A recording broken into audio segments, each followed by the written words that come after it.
Well, in other news tonight, a number of contraband items uncovered at the Bahamas Department of Corrections after an overnight search in a joint operation.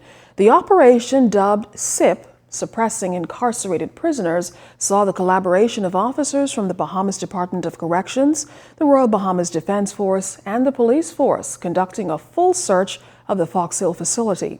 Here's Jimenita Swain. Suspected marijuana packages, cell phones, and homemade weapons, some of the items discovered on the prison compound during a search by officers making up the SIP operation.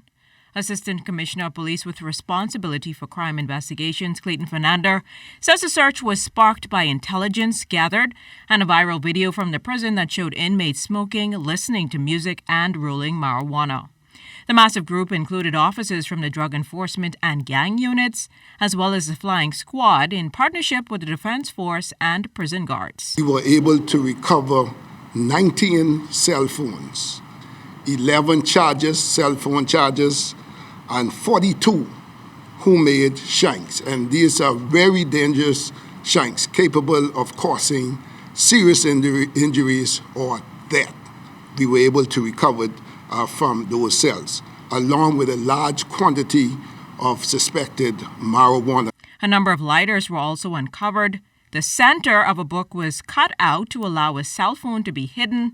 Inmates employed creative ways to charge those cell phones. And also you would have seen wires they use for charging. In the ceiling where the light fixtures is, they were able to connect a wire to the wires from that to be able to charge their cell phones. Deputy Commissioner at the Bahamas Department of Corrections, Bernadette Thompson-Murray, offered her suggestion as to how contraband is making its way into the facility. Like any organization, there is some form of corruption. So that is one aspect of items getting in there. And further, if officers do not do the normal searching as they should, things will enter.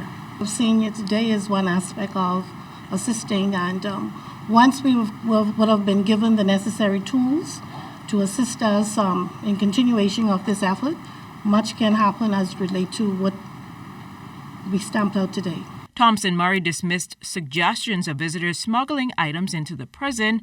As for searches at the facility, she revealed that one unit was inspected Tuesday ahead of the operation, which was the first for the year at that level. We still have to present to the government some of our needs assessment. You're talking about surveillance and all the other stuff that goes along with it. And also continued training.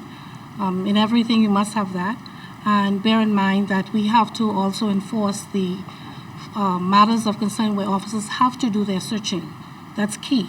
Officials promised to disrupt the practice of cell phone usage in prison and charge anyone found connected to trafficking of contraband. You can't be incarcerated and be able to be in touch with the world at your pleasure, at your will. That's a no-no. So as we move forward and we find that these officers are involved in criminal activities in doing that, they will be charged. As you can see that happen. It will happen in any law enforcement agencies. You see it happen in the police force and the defense force. If caught, prosecution will be the end result.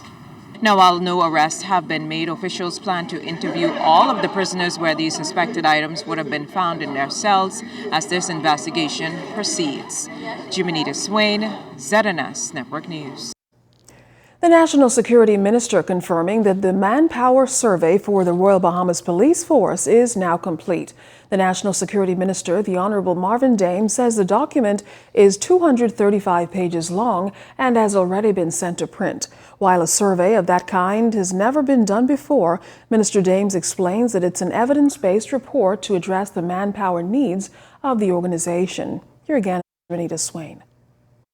The manpower audit of the Royal Bahamas Police Force is finally complete and ready for circulation. Minister of National Security, the Honorable Marvin Dames, lamenting the decline in officers joining the Royal Bahamas Police Force as outlined in the manpower audit. Minister Dames says between 2011 and the present, the numbers on the police force have been declining and hundreds of officers are needed. That we have not been keeping our fingers on the pulse. And so attrition has been outpacing recruitment. That can't happen in the police force. Another thing that we have been able to determine is that we are short, from our calculations and from our study, some 800 constables.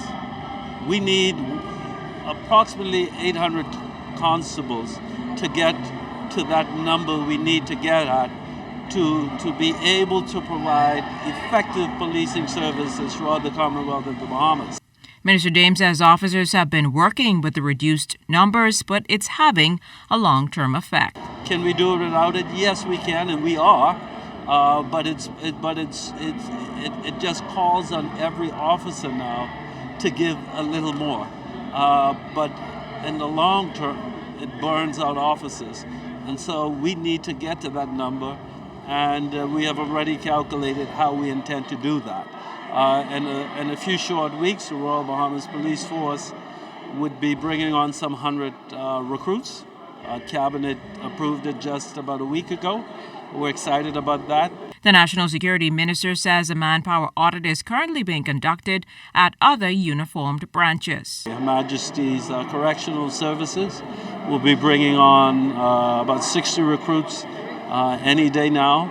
And as we are aware, the Royal Bahamas Defense Force currently have in training now 100 recruits.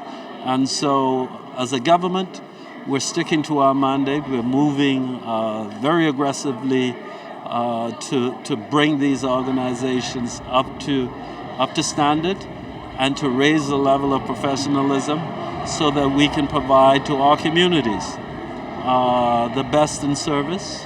That manpower survey, according to Dames, is some 235 pages long and has been sent to print. Jimenita Swain, ZNS Network News.